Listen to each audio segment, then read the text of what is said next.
Red Wings did get the win yesterday. It was a big win for them. It was, D-Mac, quite frankly, it was a win that I thought they, quote-unquote, had to have yesterday because the tailspin was on. The goaltending, being real, was terrible. The defense was terrible. They got cooked in Colorado.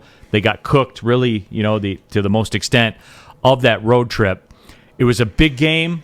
It was, and look, I know it's a game in December, and games in December are not quote-unquote big games, but I think it was for this young team. No, they are. It all depends on where you're at, and yeah, it was a huge game. Obviously, the inconsistency, and they've been doing it with the way they played on the road, but they've consistently played well at home, and they did it again last night. You talked about it yesterday. I thought Alex Nedeljkovic would come back with one of his better games of the year, and he did, made some huge saves. And what the bottom line is, this was a grinding, tough game that these guys, you got to play the Islanders, and it's sort of going to be that playoff hockey. It's going to be that physical game and stuff like that. But they were up to the task.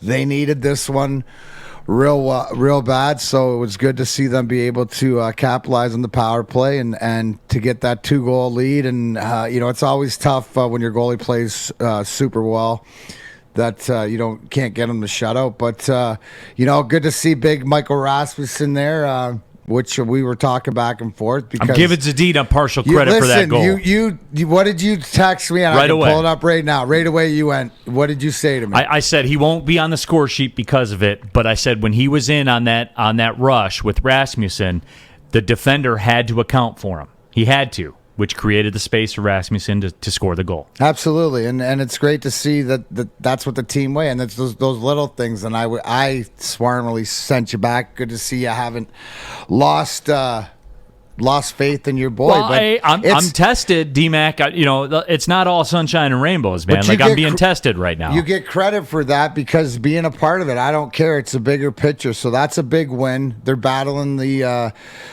consistency or the inconsistency of on the road, but they're taking care of it at home. So, again, it's sort of what I expect to see. I think the big thing is having Tyler Bertuzzi back in the lineup, which was huge. Gustav Lindstrom also. So, I always like it when they're moving around the power play. The one thing that we've seen, and I'm going to touch on this, today's Wednesday, so after the show, I'm going to focus on Robbie Fabry, but I'm going to dial in that power play last night because what you're seeing, and I think they've made this adjustment, is they're trying to run the power play through Mo Seider at the point now, and he looks very comfortable at that. So, these are things, like you said, in December, but like must-win games or stuff like that. It was a must-win game. It is, especially when your team is where they're at, right? We're looking for the small development. So now they got to take this and go on the road and win and then come back on Saturday against New Jersey and keep doing it, keep building it. But,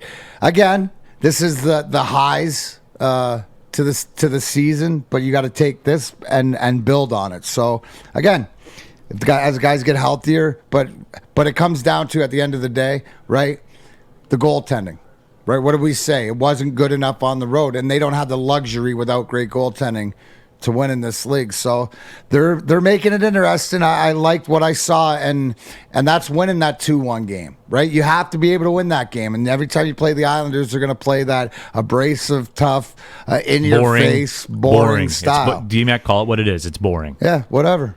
But you know me, I'm a Oiler slappy, so that's what I like. Yeah, they're struggling. They got pumped. They are. I think they've lost 4 in a row at home. They're struggling Toronto right beat now. them 5-1 last night, and they are. They're getting thumped, and they're not scoring anymore. No, and another big thing too is having you really see like different guys being able to step up in different situations. I know that the guys in and out of the lineup, Mark Stahl being back Saturday, are going to help. But it's like I always said, when this team has their best lineup in, the guys are healthy, nobody wants to play them. Yeah, Joy, because I'm curious about this. A young team like that, and Tammy Chin said Dylan Larkin had a great goal, and he's been a point-a-game guy. That's what I asked. That's what I asked for him. If you want the sugar, you got to have the numbers. That's just the way that it is. But Joy, I'm curious about that because young team, and you kind of went through something similar with the Lions when you guys were kind of making your push, towards the playoffs. Where, at what point of the season do you fully believe it? You know what I'm saying? Like, what the Red Wings are right now, they haven't been to the playoffs in a long time, and I would say it's a long time. well, I mean, in terms of So I'd say comparatively, some teams it's been a long time. Right. Like in terms of the NHL, where half the conference gets in the playoffs. So when do you start to fully believe it that this is? When will this Red Wing team believe it? The more you win. I think the more you win. So it's just a piece by piece thing. Yeah, it's funny because remember we had Layella on, and I asked at what point in time does the team get their confidence aside from winning? And he kind of talked about the players, kind of their cohesiveness, how they've been together, and how they've been able to kind of form that bond in the locker room, how they fight for each other on the ice. Also, at the same time, when you win games, that's going to build confidence. After that very first game that they played against the Lightning, it was just like, wow. They had the lead, and they ended up losing 7-6 on the first game against a team that Steve Eisenman built, right? And they were right there, and so I think that game right there gave them a lot of motivation.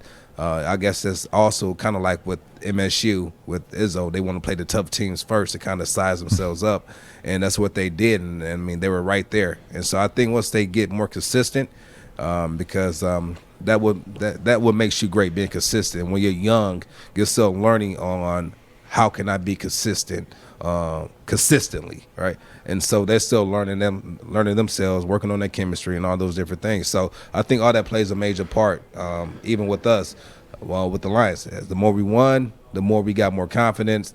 And as we move forward, we just continue to win, and we were able to, make some noise. I mean, we went to the playoffs, but we just couldn't close it out.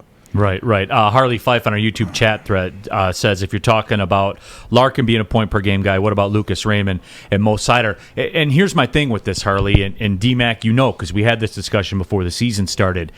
Dylan Larkin's on the precipice of free agency.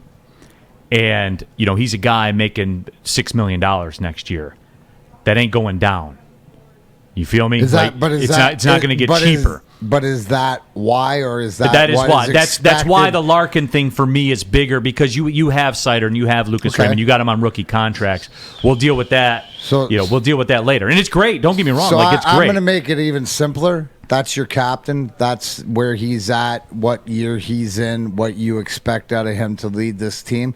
Mo Seider and Lucas Raymond, they haven't set the bar yet for themselves, right? So just let them go and figure it out, right? And to your point, yeah, if you want to go to the money or whatever like that, sure, go to the money, but forget about the money and look because of how the hierarchy, right, of what the expectations are. And Dylan has to be, because of the ice time, be in the C, just what he's developed and what expectations and things. When you say that, I expect that out of him, because that's the leader and the ability that he has, right? That's not saying he's playing over his head. Now, we're going to see how Lucas Raymond and Seider come into it, and then we'll have expectations. It's a lot easier because of the price tag, or when the price tag goes up. You're absolutely correct. But, one of the things, too, Neil, is we're going to touch on, but it's seeping into every sport. And, it's Thursday tomorrow. The Wings are supposed to play in Carolina, and it doesn't matter how well they're playing, but I know this is seeping into every sport, but people in the chat that are wondering if there's even going to be a game, because we see that with what's going on in the NFL and right. more things, and I know we want to touch on that because I have a radical thought process. I don't know on that. And you know what? You brought this up to me earlier because I don't think it's radical. I think it's just like one of these things that it's, hey, put up or shut up. What do they say? Poop or get off the pot. How was I going to do that? Right? But it's like, now's the time, because why? We're coming into the part of a lot of the seasons, the NFL, the NHL, the NBA, that our game's going to be canceled on the regular, or what's going to go on. So leagues have to make a decision Players Association, all this stuff. There's decisions to be made because I think, this is and as far as whatever the COVID, the Omicron, whatever it is, 2 years in, it's rearing its ugly head again all throughout sports. Right, and that's, and then we're going to have that discussion when we come back. But earlier, we were talking about, on a weekend.